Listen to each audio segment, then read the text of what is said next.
What's up, people of YouTube? F-Man Critic back, and, well, today is the day that Toy Story 5 hitted theaters.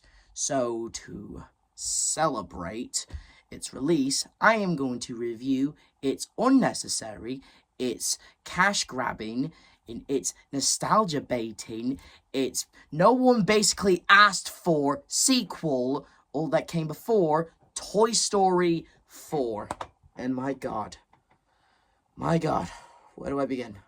Where do I fucking begin with this, okay? Like, straight up, like, who was asking for this? Like, who was asking for this, honestly? Like, I wasn't asking for it. Did anyone else who watched Toy Story 3 at the end and realized, you know what? This needs a Toy Story 4.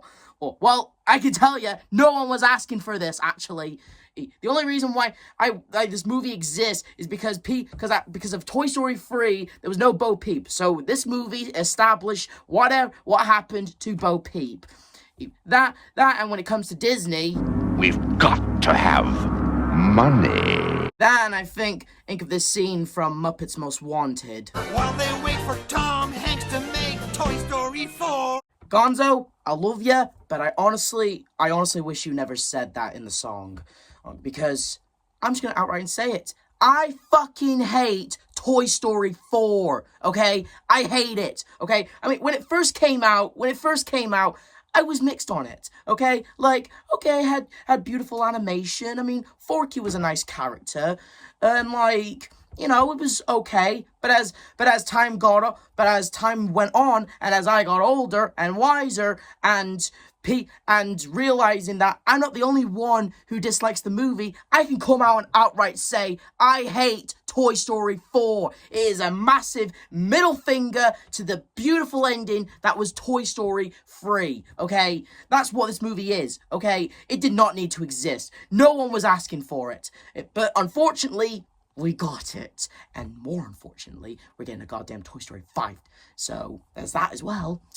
Oh, but what is this movie all about outside of saying fuck you to that perfect ending to Toy Story 3? Well, basically the movie starts in a flashback 9 years ago where Andy is taking all of his toys in because of a goddamn thunderstorm rain. But one toy seems to be missing, which is RC. And apparently, Andy's mom has been busy because she made a goddamn driveway, despite the fact she already has a garage next to the house. But whatever, there's a goddamn driveway near Andy's house now, apparently. And apparently, Bo has also changed a little, which, despite the fact that's not what she looked like in the original movies, but hey, that's not going to be the biggest problem throughout the film.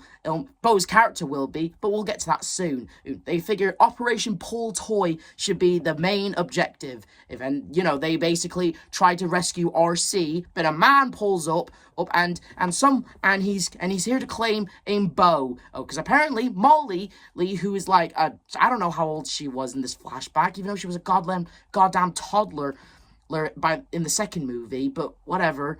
Apparently she's donating her lamp to this dude, and Andy's mom doesn't even freaking notice Slinky's ass right on the freaking open window like that, and doesn't question or bat an eye at that, but she just packs Bo. Oh, and Woody wants to rescue Bo, and in this scene right here, even though the animation looks pretty, even though the stuff between Tom Hanks and Anders Potts is actually really awesome. The thing is that Bo just accepts her fate and offers Woody a spot in the goddamn box.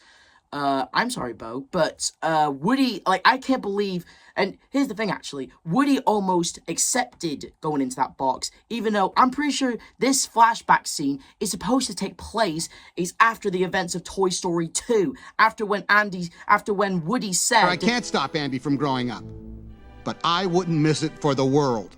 But now he's suggesting to go into a box just because his girlfriend suggested it. That is not Woody, okay? Woody would never leave his kid and his friends all just for some girl. That is not Woody, and this movie should remember that.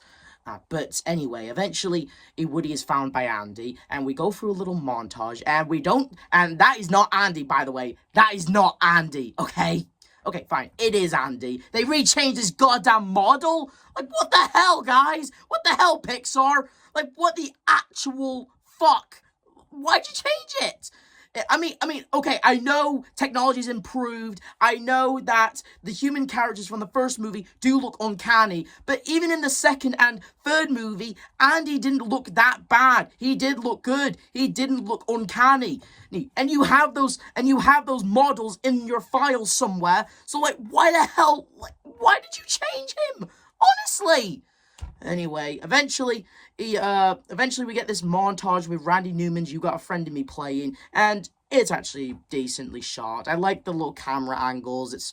It's actually nice. The one thing this movie has going for it, is really good animation. But that's about it, really.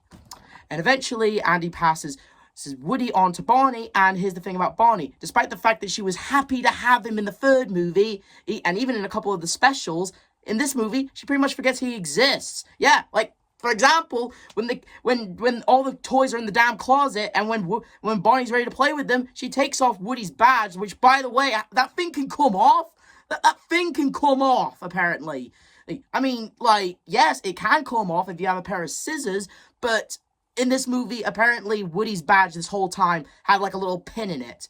I guess it's supposed to reference the special from back in the 90s when the first movie was out and there was all these little specials and one of the aliens took Woody's badge and hat. I guess that's supposed to reference that, I suppose, but still stupid, though. Oh, and just pisses me off more. And Woody's in the closet again, and with the third time, because it's the third time he hasn't been played with, where he's right now talking to these other toys that Bonnie used to have, but apparently are just in the closet, that all I know were that are voiced by Mel Brooks and Betty White, I believe, and yeah.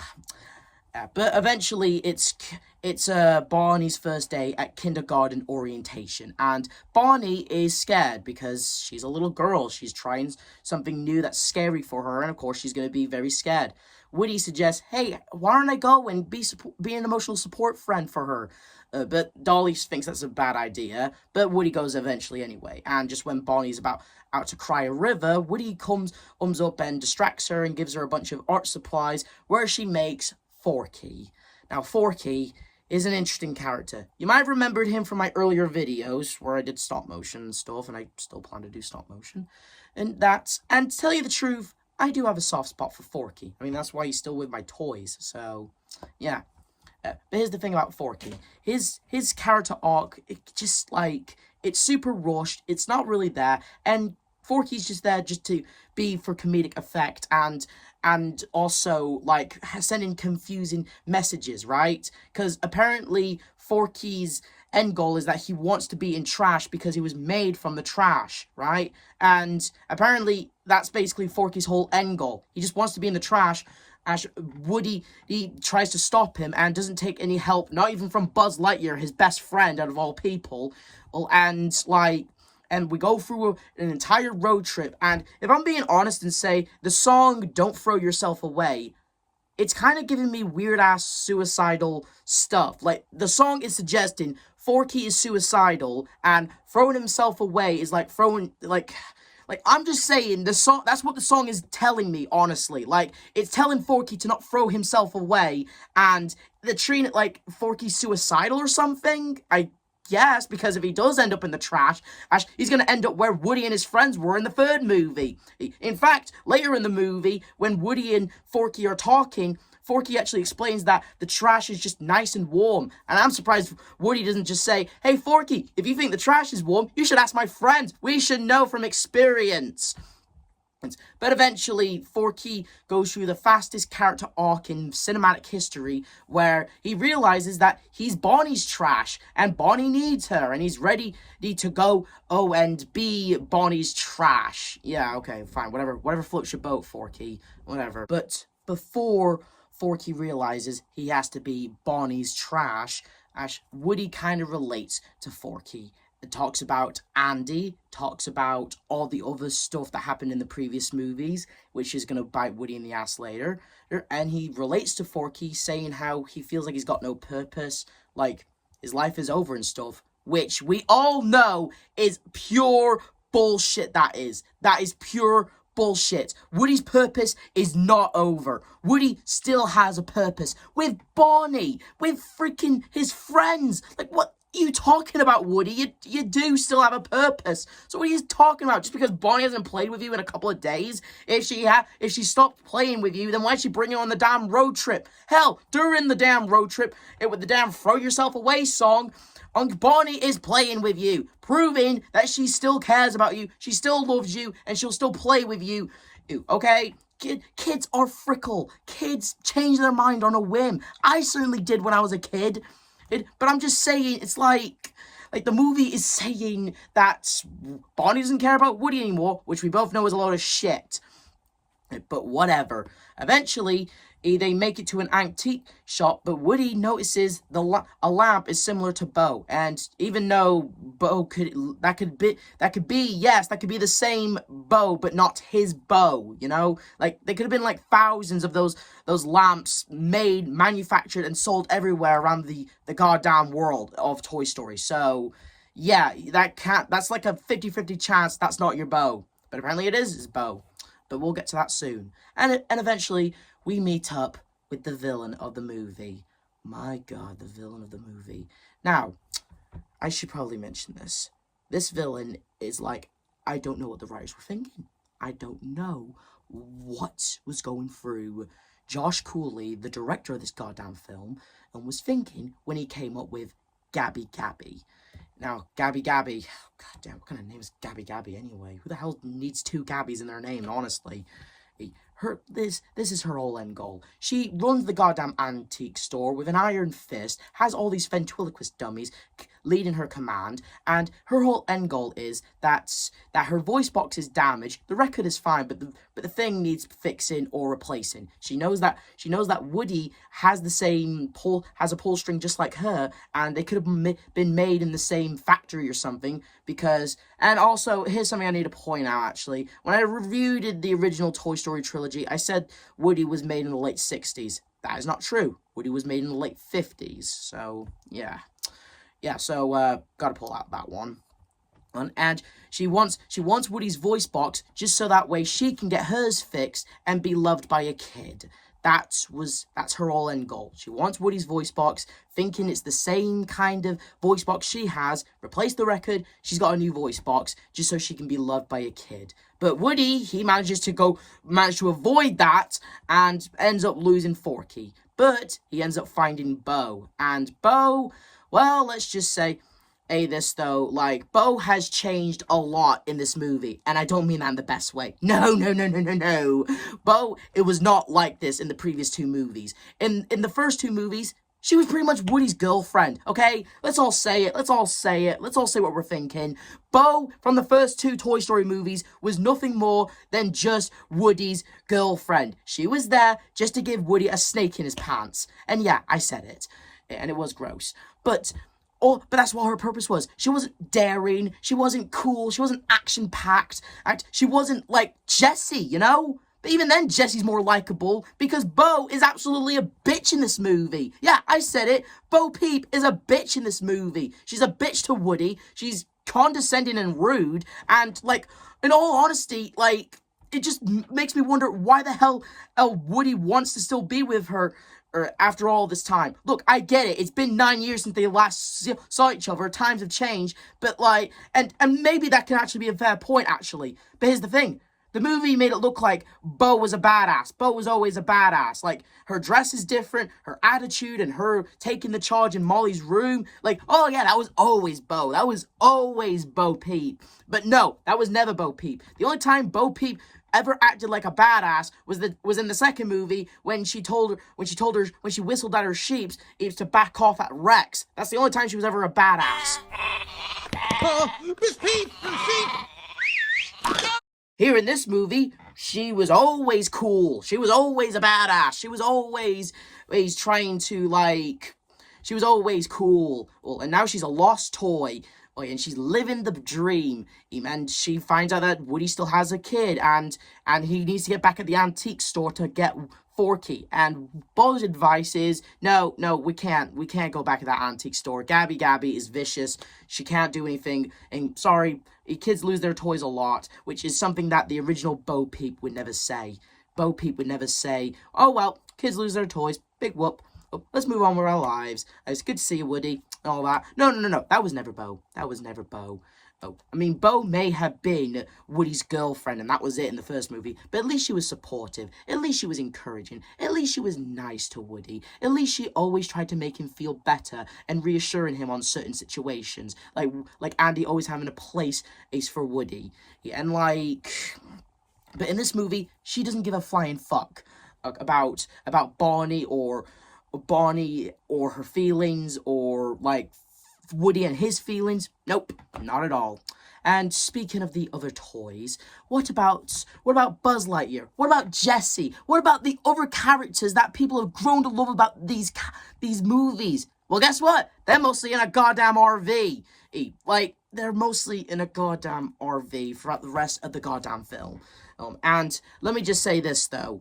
The shit that they've done to Buzz freaking Lightyear is unforgivable, okay? Because, even though I should have mentioned it earlier, in this movie, Buzz, for some reason, he doesn't know what an inner voice is. When Woody tells him, hey, listen, I gotta do this, or otherwise the voice inside me would never leave me alone, Buzz is all like, who's the voice? Who's the voice? And Buzz thinks to activate his buttons to...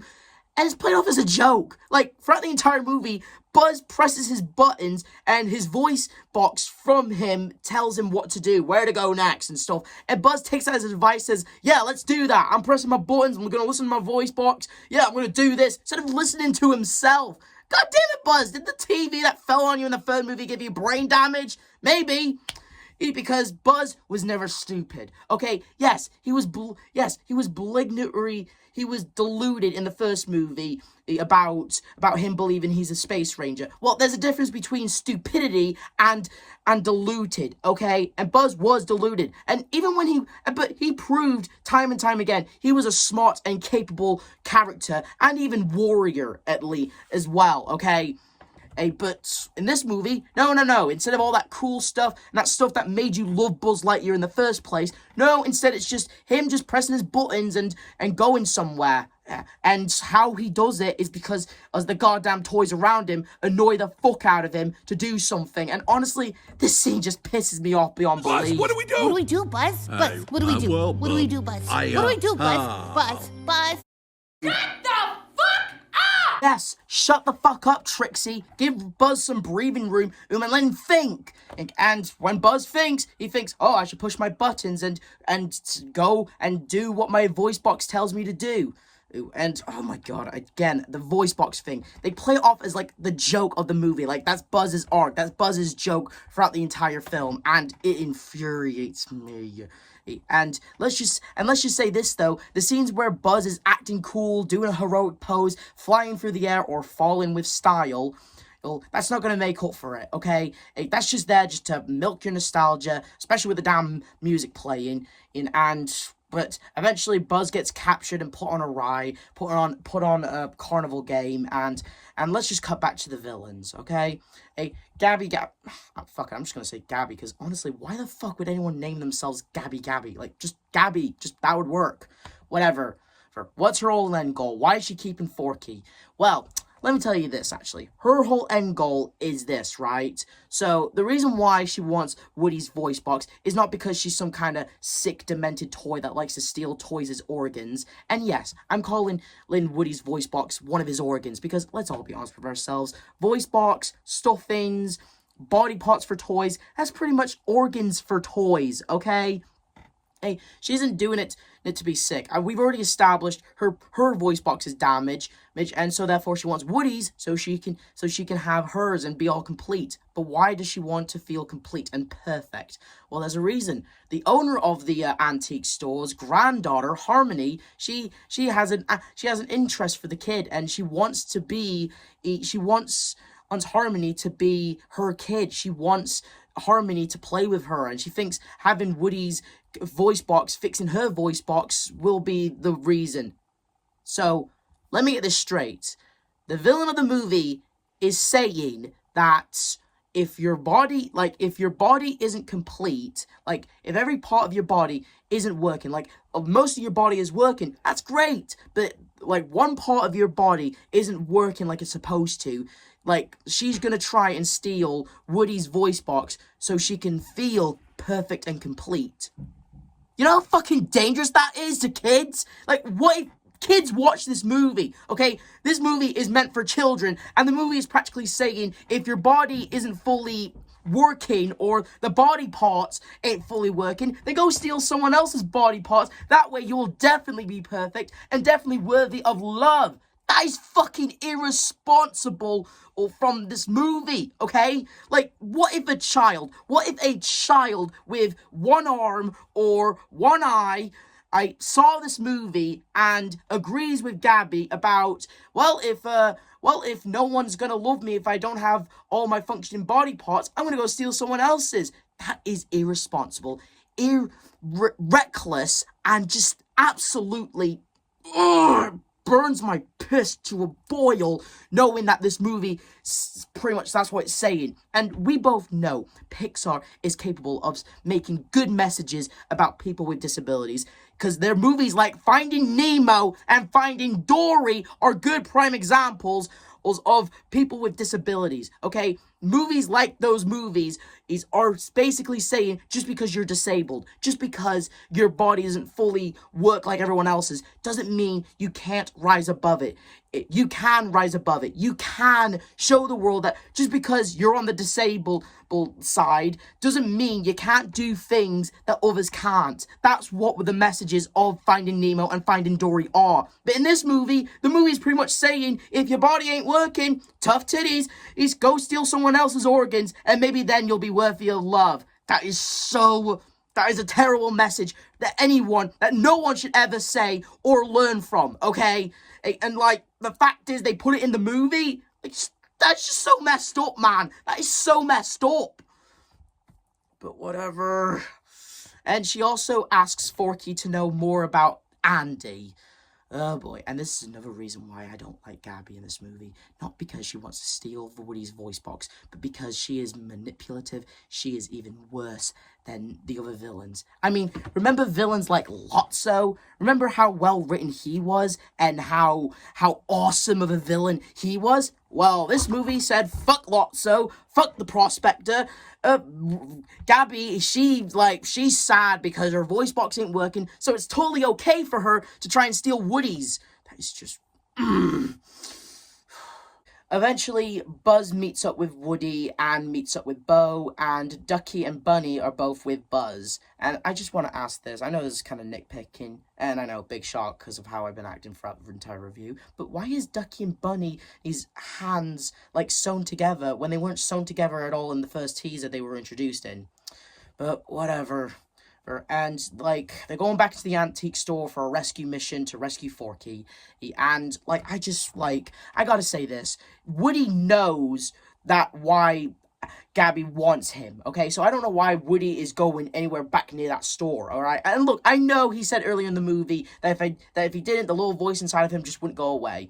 Okay, so therefore, that's why he's gotta do it. But, dude, Woody, you know, she's got an army. She will tear you to pieces. It's best if you leave Bo and Buzz to deal with it. And speaking of Bo, remember when I told you how rude and condescending she was? Well, here's a bunch of examples for it. What did I say? I lead, you follow. You really want to help? Then stay out of my way. Just stand there and be quiet. Once again, this was not Bo, okay? This is not Bo Peep at all. Anders Potts, I love you. You're a great actress. I've seen you in a lot of other great stuff, but I'm just saying, your stuff, how you portrayed Bo in this movie, oh my god, why? I know you were just doing your job, but god damn. You made Bo such a bitch. Anyway, eventually they meet up with Duke Kaboom, who's voiced by Keanu Reeves. And honestly, I've seen Keanu voice better roles, honestly, than Duke Kaboom. So... oh yeah, eventually they try to save Forky, but Woody, he almost gets his voice box ripped out of his goddamn back, and tell you the truth, first time watching it, I was horrified. Seeing that voice box inside Woody getting pulled right out of his spine, or back, whatever, for just like, it was horrifying, and why? Why did you do this? Like, again, Gabby's character could have been a little more resolved if she learned that she doesn't need Woody's voice box. She would be loved either way, regardless of her default voice box, you know? Like, but no, she's trying relentlessly to get this thing. And eventually the damn team splits up because it's a animated movie with a third act breakup, or where the characters chew out one of the characters, and that character has to be Woody. And Woody, he kind of chews out Bo, saying it's called loyalty, something that a lost toy would never have and stuff. And it's like, and when Woody tries to go rescue Forky, here's one of the reasons why I hate Gabby so much in this movie. When Gabby learned all that information about Andy to Woody, she's manipulating him. She's not like being sympathetic. She's not being like, listen, I just want a kid to be loved. Don't you know what that's like, you know, with Andy? That's not her being sympathetic. She's just manipulating her. They're just using music and the lighting and her being more soft-spoken. Like, she's still going to try and take your voice box anyway. Hey, Woody, she's got her freaking ventriloquist dummy army with her. So regardless, even if you do say no, they're still going to try and tear you to pieces. But no. Woody, he eventually gives in. He's like, you can have my voice box. Just give me Forky. And I fucking hate what they did to Woody in this movie. I can't stand that they removed his goddamn voice box. That voice box was just like, I loved that voice box, okay? That was like a center of one of Woody's best qualities, okay? Like, that thing was a lot of fun, all right? It was even fun in the Toy Story 3 video game. That thing was a lot of fun, and I honestly felt like when Woody gave it up and got it removed, I felt like a piece of Woody died, honestly, to tell you the truth. I honestly felt like... But now, because Gabby now has a new voice box, she's now more friendlier and can't wait to be loved by a kid. Even though, again in the damn movie, like, I can't believe the movie went along with this. It's like, she pretty much proceeded with her plans. She pretty much stole Woody's organ, used it on herself, just to make herself feel complete and perfect, just so she'd feel capable of love. Again, Pixar, what were you thinking? Honestly. Eventually, she tries to get Harmony's attention, but Harmony ain't interested, and we should all feel all boo-hoo for Gabby. But honestly, part of me just wanted to just like say a ha to her, and at the same time, and before Woody even gave her his voice box, part of me actually wanted to take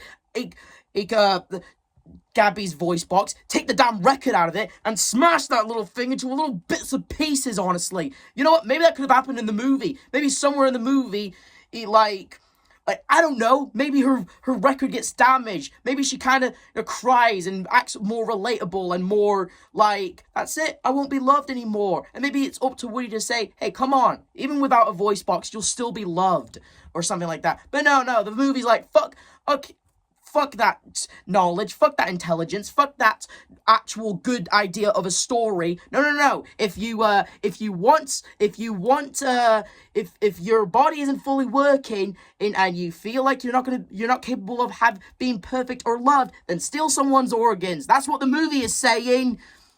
Honestly, and the fact is that later in the movie well, I gotta point this one out. Remember when I told you about Buzz pushing his buttons to continue figuring out what to do? Well, he does it in the movie again during the goddamn film. Your backpack's in the antique store. Let's go! Oh no, my backpack! Come on, I can't believe Buzz is doing that. He's constantly pushing his buttons, thinking for an answer, thinking what to do next. Buzz was never this stupid. Buzz always thought of a clever plan and to figure out what to do. He would never just rely on his voice box. But no, he did it, and he's like my voice box ain't doing it for me, so I gotta be all like, your backpack's in the antique store, let's go. And just infuriated me. I can't believe Tim Allen actually read the script and was okay with it, honestly. Like, Tim Allen, I love you, you're a good actor, but why didn't you freaking say, you know what, fuck this shit, Buzz would never do something like this. Just honestly, dude, why didn't you say that? But whatever. And eventually Gabby and Woody trying to make it back to the RV, they spot a little girl, and honestly, this scene is kind of cute in a way. I'm not gonna lie. It is kind of cute that Gabby ended up getting a child, and she helps that child find her parents. It's actually kind of a sweet scene, but still not. But it still rubs me the wrong way how Gabby pretty much manipulated, harvested Woody's organs, and like just all the shit that she did in this movie. Like, and we're supposed to justify it just because like the movie is trying to gaslight you into thinking, oh, we should feel sorry for Gabby because she never got loved, and she thinks that Woody's voice box will do the trick, and the stuff that she does is kind of justified in a way.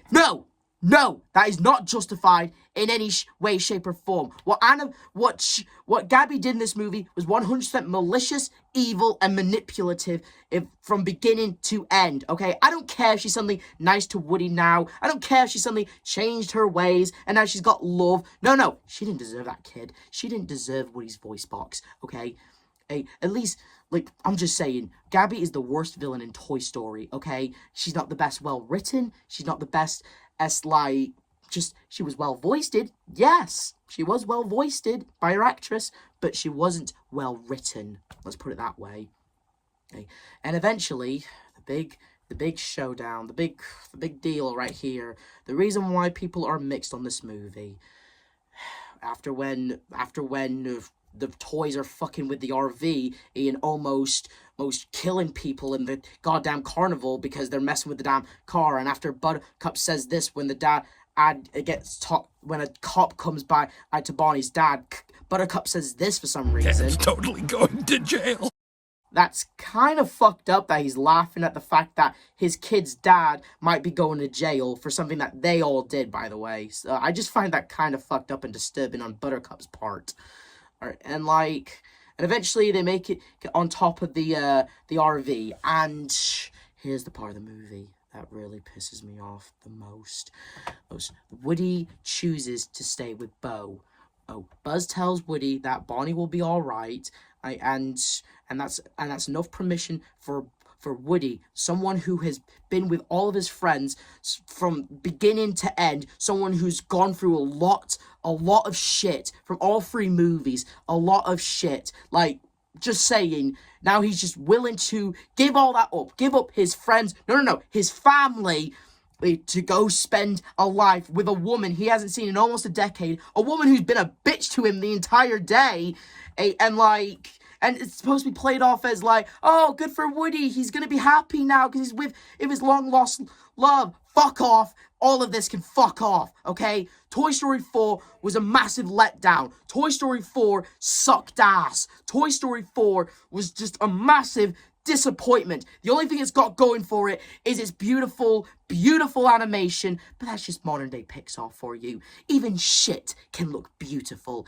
Even shit. Like, no matter how many times you cover it in gold, it is still shit on the inside. And that's what this movie is. It may look pretty on the outside because of its beautiful animation and well-voiced characters, but not pretty with its story and its world building and everything that it's done. And let me just say this though, if you think that's just my opinion, and like, that's fine, opinions are opinions, and like, we all have our own opinions and different ones in different ways, and that's fine, that's, but I just want to say this though, if you don't like Toy Story 4 like I do, you should go check out How Toy Story 4 Destroyed Everything by Gaming Magic 13. Because let me tell you something, this dude opened up my eyes. This dude opened up my eyes and showed me what a mess this movie was. Like, I already hated Toy Story 4, but this dude helped me see how it's even worse than I thought. How it's even worse than how much I hate it. And his points, he has very good, valid points. And honestly, I just find it very, very suspicious and very, like, just funny in a way that the director of the movie, Josh Cooley, like, here's what he said in the film's commentary, by the way, right? I love Toy Story. I saw the first two before I started working here at Pixar, and to be asked to direct this movie was such a huge honor and terrifying because I didn't want to mess it up. I find that hilarious, by the way. Like, he claims he loves Toy Story, right? Well, here's what I have to say. You are a liar! Damn right you're a liar. You're okay. You may say you love Toy Story, Josh Cooley, but you're as fake as a used car salesman's smile, okay? You not only destroyed this world, you've not only destroyed the characters, and like, I'm just saying, and even though I may be quoting lines from Gaming Magic 13 in his video on the movie, but he has a point. He's completely right. I agree with him on like everything that he's saying, and yeah. Gaming Magic 13 is right. Josh Cooley did destroy everything about this movie, about this franchise, about these characters that we've all grown to love. And like, and here's another thing I want to point out. After when this movie was released and after it won that Oscar, which it didn't deserve, BT dubs, like Josh Cooley stepped out of Pixar and like stopped working at Pixar, and like, I'm just saying, don't you just find that just a wee bit suspicious that after when he got done massacring this franchise and won that award, he decided to stop working for Pixar and started working for Paramount? Oh, ain't that a little suspicious? Doesn't like anyone at all find that suspicious? Well, I do. And I just want to say this though. Just to quote another line from Mr. Potato Head, I hope someone pulls your voice box out, you creep. Because after what you did to Woody, to Buzz, to the world of Toy Story, the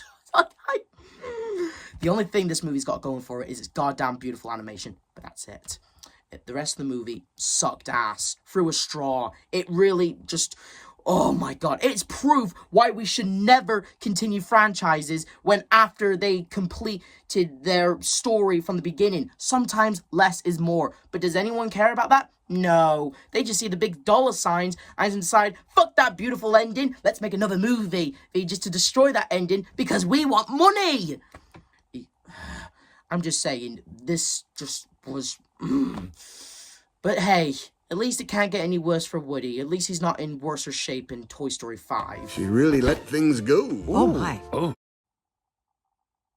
I am gonna kick somebody's ass!